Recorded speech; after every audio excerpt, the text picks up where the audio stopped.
Now, joining me now, Richard Johnson, lecturer in U.S. politics and international relations at Lancaster University in England. Thank you very much for joining us. Now, within hours, U.S. senators, they will get their hands on the FBI's Kavanaugh report. They'll read through it. Is it going to change any votes? I suspect not. And I suspect that what this process has shown and laid bare is that the Supreme Court now is viewed as partisan an institution as any other part of the American government. And that actually, historically, the Supreme Court was an outlier in the American political system for having this non-partisan outlook. I mean, even the bureaucracy in the United States has been politicized and has been partisan. So I suspect that we're going to see that the majority party is going to vote in bloc for this position. Yeah, and it's very likely that senators will just vote along party lines. Now, about what's inside this FBI report, we don't know at this stage. Maybe it may leak in the coming hours.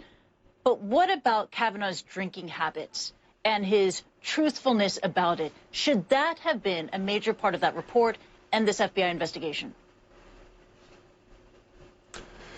Well, again, I mean, you expect that the Senate's advise and consent role would entail that it would take seriously questions about the competence or perhaps character of the people who have sat on the court. And indeed, when the most recent close nomination before President Trump's appointees, Clarence Thomas in 1991, that was the nub of it. It wasn't really so much about the partisan bent of Clarence Thomas, although that might have been in the background. But I think now partisan considerations have outweighed everything, including the past behavior of the nominee. And if Kavanaugh gets on the Supreme Court, what does it mean for the midterms? Is it going to help or hurt the Republicans, especially with women, with female voters? Well, there's two theories to this. One is a kind of median voter theory, where the key voters are sort of swing voters, and they might not react so well to this.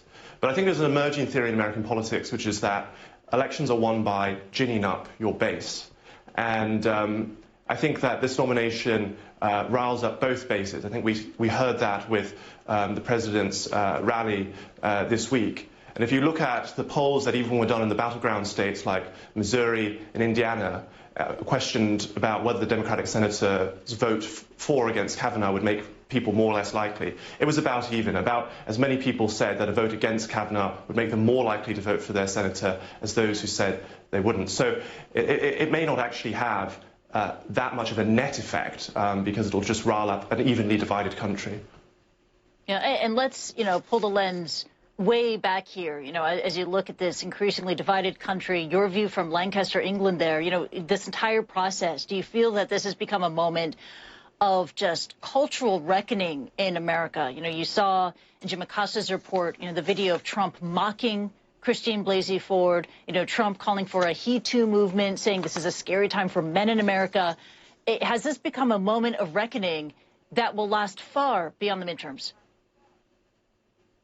Yeah, I mean, I often see American politics as quite cyclical, and I feel that the Supreme Court is going back to its heavily partisan identity that it once had. I mean, it used to be very common for politicians to be on the Supreme Court. Earl Warren famously was the Republican governor of California. But we forget that 100 years ago, in 1916, the Republican nominee for president was a Supreme Court justice, Charles Evans Hughes.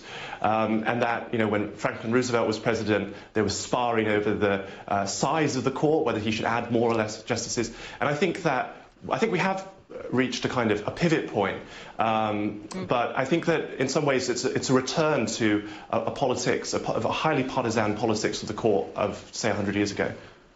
Absolutely. And your thoughts on President Trump? Kavanaugh was his man, was his pick. If Brett Kavanaugh makes it to the Supreme Court, will President Trump chalk it up as a win no matter what the cost?